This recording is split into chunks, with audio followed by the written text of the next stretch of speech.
पावन धरा को नमन करते हुए मैं आप सबका हृदय से स्वागत करता हूं, अभिनंदन करता हूं। बहनों और भाइयों,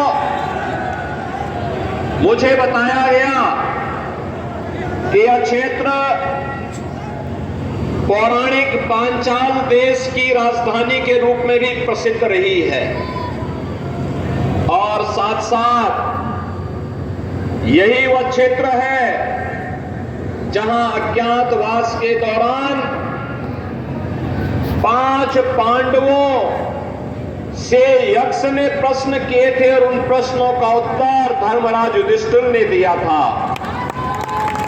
और यहां के बारे में मुझे बताया गया है कि यहां का मनोना धाम जो श्याम ठाकुर की कृपा का धाम बन चुका है, उस धाम में पूर्णिमा के दिन लाखों की संख्या में श्रद्धालु आकर के अपनी मनोकामनाओं की पूर्ति करते हैं।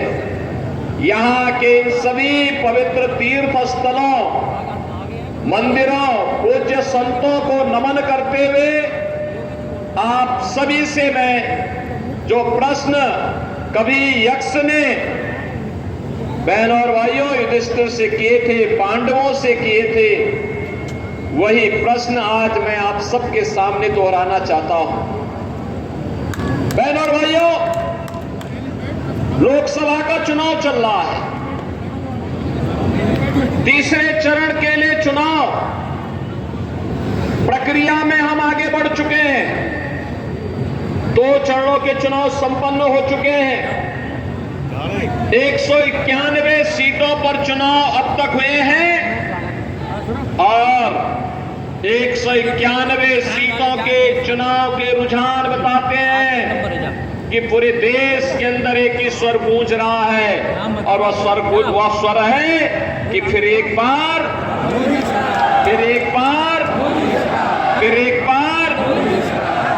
मोदी सरकार।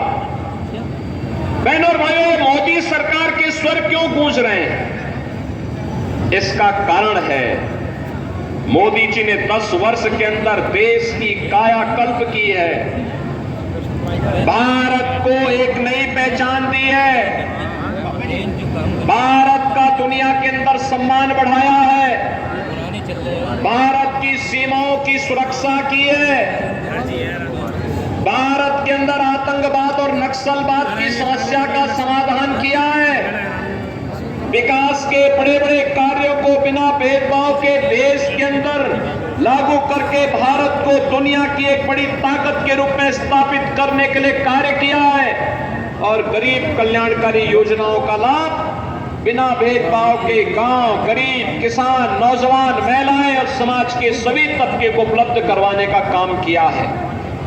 बहनों और भाइयों, आज भारत का दुनिया के अंदर सम्मान है।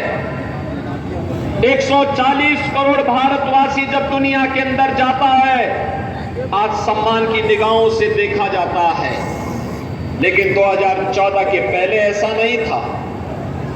आज भारत की सीमाएं सुरक्षित हैं, लेकिन 2014 के पहले ऐसा नहीं था। 2014 के पहले दुश्मन कभी भी भारत की सीमा में घुसपैठ कर जाता था। आतंकवाद और नक्सलवाद 2014 के पहले सिर चढ़ करके बोल रहा था।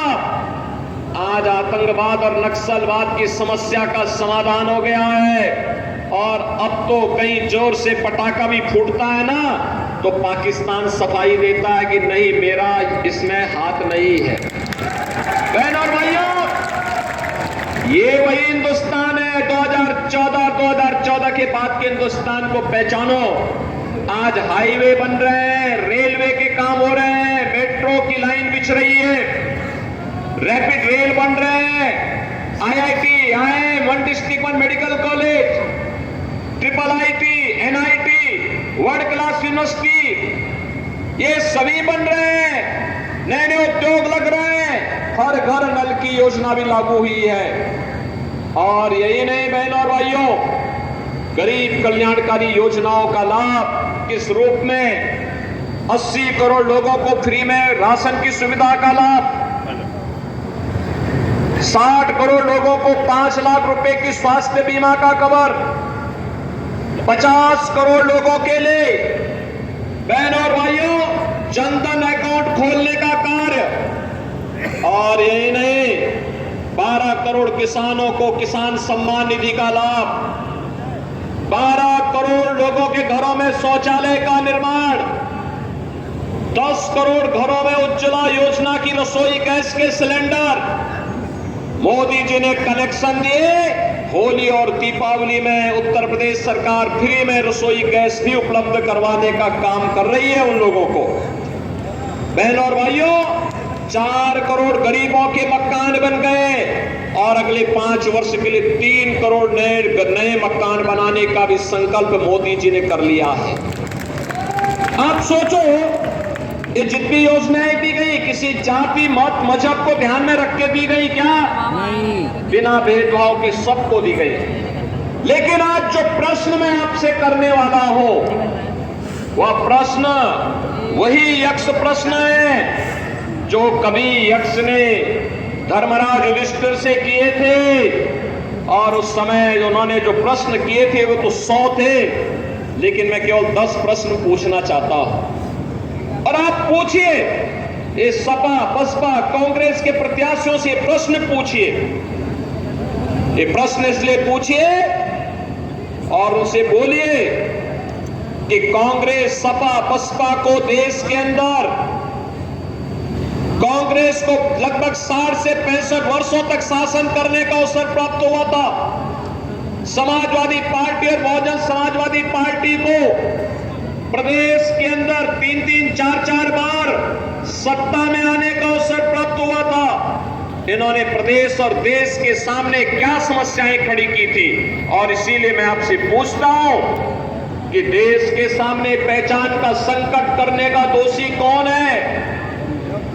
देश के सामने सुरक्षा का संकट पैदा करने वाले कौन दोषी हैं? देश को विकास से वंचित करने के दोषी कौन? देश में भूखमरी से हुई मौतों का दोषी कौन? देश में अन्नदाता किसानों की मौत का जिम्मेदार कौन? जो आत्महत्या कांग्रेस की सरकार में अन्नदाता किसान करता था, इसका दोषी कौन है? सपा बसपा और कांग्रेस की सरकार में तुष्टीकरण की नीति, घातक नीति के कारण हुए दंगे, निर्दोष लोगों की मौतें और व्यापारियों को हुए नुकसान का दोषी कौन? भ्रष्टाचार की भीषण समस्या के कारण भारत का विकास जो बाधित हुआ, इसका दोषी कौन?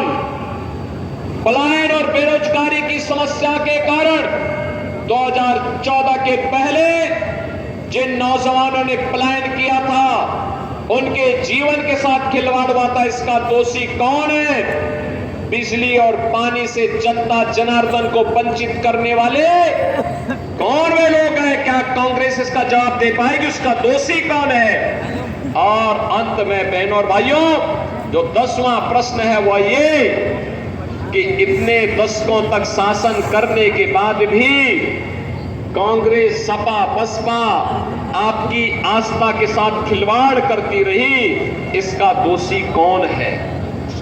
बहनों और भाइयों ये वही कांग्रेस है, ये वही सपा है, ये वही बसपा है। जब सत्ता में आए थे तब कहते थे, कांग्रेस के लोग कहते थे राम हुए ही नहीं, समाजवादी पार्टी के लोग कहते थे कि अयोध्या में परिंदा भी पर नहीं मर सकता।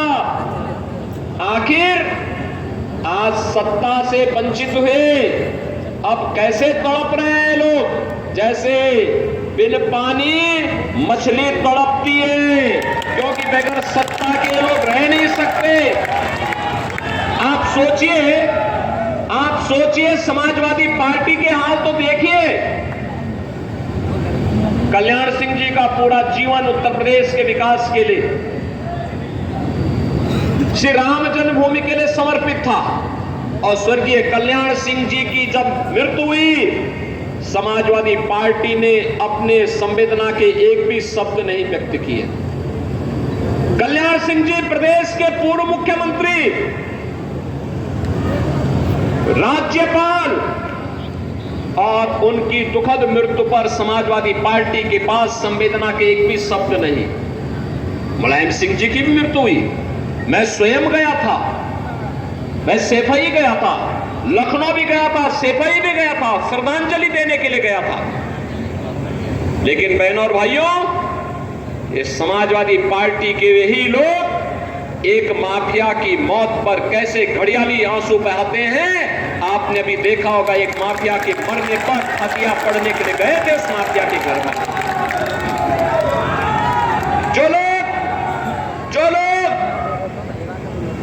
हिंदुओं के मरने पर संवेदना न व्यक्त कर सकते हो और माफिया के मरने पर फतिया पड़ते हो, क्या उनको सत्ता में आने का अधिकार है? क्या उनको सत्ता में आने का अधिकार है? क्या ये लोग जाति का सहारा लेंगे लेकिन परिवार तक सीमित हो जाएंगे। आपने देखा होगा, समाजवादी पार्टी ने एक ही परिवार के सब लोगों को टिकट दे दिया, अपने ही परिवार के सब लोग। परिवार के बाहर कोई है ही नहीं, परिवार के बाहर सोच ही नहीं है, जाति का सहारा लेंगे। लेकिन बहनों और भाइयों, घूम फिर करके परिवार में आएंगे। और ये तो महाभारत की धरती है, महाभारत के रिश्ते देखने तो उसके सबसे अच्छे नमूने समाजवादी पार्टी के लोग हैं। वहां सभी पात्र महाभारत के मिल जाएंगे। और इसीलिए मैं आप सबसे कहने के लिए आया हूं, कांग्रेस और सपा बसपा का जो हिडन एजेंडा है उनके घोषणा पत्र से उजागर होता है। वे फिर से प्रदेश को और देश को दंगों की आग में झोंकना चाहते हैं, भारत का विभाजन की आधारशिला रखना चाहते हैं। मेहनत के बाद भारतीय जनता पार्टी की सरकारों ने सुरक्षा का, निवेश का, रोजगार का जो बेहतर माहौल बनाया है, इसमें बैरियर बनकर के लोग आए हैं। हमें देश के विकास में किसी को बैरियर नहीं बनने देना चाहिए। अगर कांग्रेस सपा बसपा चाहती, कांग्रेस चाहती देश की आजादी के तत्काल बाद अयोध्या में राम जन्मभूमि के भव्य मंदिर के निर्माण का मार्ग प्रशस्त हो गया होता। कांग्रेस ने तो कहा राम हुए ही नहीं, यानी हमारे आराध्य देव को अपने स्वयं की जन्मभूमि के लिए प्रमाण जुटाने पड़े। लेकिन सत्य को कोई झुटला नहीं सकता है। और अंततः वही हुआ, अयोध्या में राम मंदिर का निर्माण हुआ है ना। क्या ये कांग्रेस सपा बसपा के लोग कर पाते? क्या ये लोग कर पाते? क्या आतंकवाद की समस्या का समाधान ये लोग कर पाते? क्या नक्सलवाद की समस्या का समाधान ये लोग कर पाते? क्या भ्रष्टाचार पर प्रहार कांग्रेस सपा बसपा के लोग कर पाएंगे? क्या सुरक्षा का माहौल ये दे पाएंगे? क्या और माफिया से निपटने का काम ये लोग कर पाएंगे? क्या अरे तो माफिया और दंगाइयों को अपने गले का हार बना करके घूमते थे। और तो भारतीय जनता पार्टी की सरकार है जो माफिया कल तक सत्ता का सरप्रस्त बनकर के आम जनता को, व्यापारी को, बेटी को तबाह करता था, आज गले में तख्ती लटका करके घूमे घूमे फिर रहा, कहता साहब जान बकस दो एक बार, बस ठेला लगा करके पेट भर लूंगा। और इन माफिया और अपराधियों को ठेला लगाने के लिए मजबूर कर दो। मेहनत कैसे होती है ये करना सिखाओ इनको, नहीं तो ये लोग गरीबों के हकों पर डकैती डालेंगे, कमजोर लोगों को तबाह करेंगे, व्यापारियों से रंगदारी वसूली करेंगे, नौजवानों के हाथों में तमचा लहराने का काम करेंगे। हमें नौजवानों के हाथों में तमचा नहीं, हमें उसके हाथ में टैबलेट देना है, टैबलेट, जिससे वह एक स्मार्ट यूथ के रूप में देश के विकास में और मोदी जी के विजन के अनुरूप विकसित भारत के निर्माण में अपना योगदान कर सके। हमें व्यापारी से रंगदारी वसूली करने वाले लोग नहीं चाहिए, व्यापारी को स्वनिधि देने वाली सरकार चाहिए, स्वनिधि का तोहफा देने वाली सरकार चाहिए। हमें गरीब और कमजोरों की लैंड पर कब्जा करने वाले माफिया नहीं चाहिए, हमें तो उन्हें स्वामित्व योजना में मालिकाना अधिकार देने वाली सरकार चाहिए और यह काम केवल भाजपा कर सकती है। और इसीलिए